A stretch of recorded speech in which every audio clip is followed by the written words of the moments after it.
ये आकाशवाणी जयपुर अजमेर है। अब आप माधुरी वशिष्ठ से बीकानेर जिले की चिट्ठी सुनिए। इसका आलेख आकाशवाणी समाचार एकांश जयपुर की ओर से तैयार किया गया है। प्रदेश भर में अब तक करीब 70 लाख जरूरतमंदों को खाद्य सुरक्षा से जोड़ा गया है। खाद्य मंत्री सुमित गोदारा ने बीकानेर में गिव अप अभियान की समीक्षा बैठक ली। उन्होंने बताया कि प्रदेश में इस साल 31 दिसंबर तक चलने वाले इस अभियान में 70 लाख लोगों ने स्वेच्छा से खाद्य सुरक्षा सूची से नाम हटवाया है। उन्होंने कहा कि करीब 70 लाख जरूरतमंदों को एनएफएसए से जोड़ा गया है।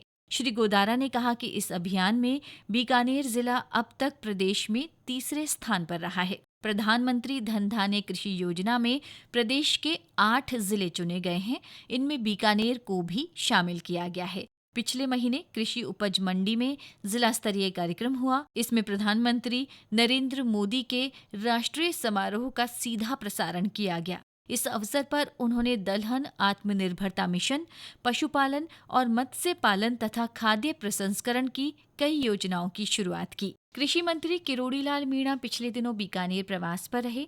उन्होंने नापासर गांव में एक फैक्ट्री पर छापेमारी करते हुए करीब 1.5 लाख लीटर इंडस्ट्रियल ऑयल बरामद किया। इस दौरान फैक्ट्री से लाखों रुपए की अवैध राशि भी पकड़ी गई। कृषि मंत्री ने नापासर में बड़े पैमाने पर नकली बायोडीजल के भंडारण की शिकायत मिलने के बाद खुद मौके पर पहुंचकर कार्रवाई को अंजाम दिया। श्री मीणा ने बताया कि ये केमिकल लुधियाना और दिल्ली भेजा जा रहा था।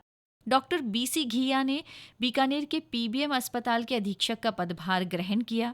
डॉक्टर घिया ने इस मौके पर कहा कि वे सरकार की स्वास्थ्य योजनाओं का फायदा आम जनता तक पहुंचाने के सभी प्रयास सुनिश्चित करेंगे। हाल ही में बीकानेर स्टेशन महोत्सव समारोह आयोजित किया गया। इस अवसर पर केंद्रीय मंत्री अर्जुन राम मेघवाल और उत्तर पश्चिम रेलवे के महाप्रबंधक अमिताभ भी मौजूद रहे।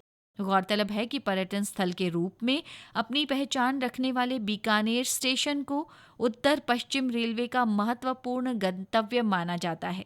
बीकानेर ऐतिहासिक, सांस्कृतिक, धार्मिक और सामरिक दृष्टि से भी महत्वपूर्ण है। बीकानेर में आज से 2 दिन के राष्ट्रीय सम्मेलन की शुरुआत हुई। औद्योगिक, खनिज और सेरेमिक डाउनस्ट्रीम उद्योग और निवेश के अवसर विषय पर यह सम्मेलन रखा गया है। Mining engineering association of India और बीकानेर तकनीकी विश्वविद्यालय की ओर से इसका आयोजन किया गया है। सम्मेलन में सेरेमिक ग्लास, जिप्सम, प्लास्टर तथा अन्य खनिजों पर आधारित उद्योगों में निवेश के अवसरों पर चर्चा की जा रही है। राष्ट्रीय गीत वंदे मातरम की 150 वर्ष पूरे होने के उपलक्ष्य में जिला स्तरीय समारोह बीकानेर में रविंद्र रंगमंच पर आयोजित किया गया।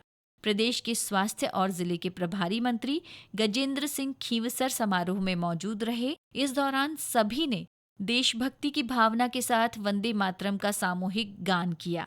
विभिन्न विद्यालयों के छात्र छात्राओं ने इस अवसर पर सांस्कृतिक प्रस्तुतियां भी दी। इससे पहले चिकित्सा मंत्री श्री खींवसर ने वंदे शहीद स्मारक पहुंचकर शहीदों को पुष्पांजलि अर्पित की। राष्ट्रीय निगमों से ऋण लेने के लिए आशार्थी अब 30 नवंबर तक ऑनलाइन आवेदन कर सकेंगे। ये ऋण अनुसूचित जाति जनजाति वित्त एवं विकास सहकारी निगम लिमिटेड की ओर से अनुसूचित जाति जनजाति, सफाई कर्मचारी, अन्य पिछड़ा वर्ग, दिव्यांगजन वर्ग के आशार्थियों को स्वरोजगार के लिए दिए जाते हैं। भगवान बिरसा मुंडा की जयंती के उपलक्ष्य में जिले में धरती आबा अभियान चलाया जा रहा है। इसके तहत किसानों को रासायनिक उर्वरकों का उपयोग नहीं करने और जैविक खेती को बढ़ावा देने के लिए प्रेरित किया जा रहा है। बीकानेर में 19 नवंबर को संभाग स्तरीय घूमर फेस्टिवल आयोजित किया जाएगा। इसके लिए जिला कलेक्टर नम्रता वृष्णि ने बीते दिनों इसके पोस्टर का विमोचन किया। वहीं स्कूल कॉलेजों की छात्राएं, गृहिणियां और विभिन्न नृत्य समूहों की प्रतिनिधि भी इस फेस्टिवल में भाग लेने के लिए आवेदन कर रही हैं। जिले में मौसम का मिजाज अब बदलने लगा है।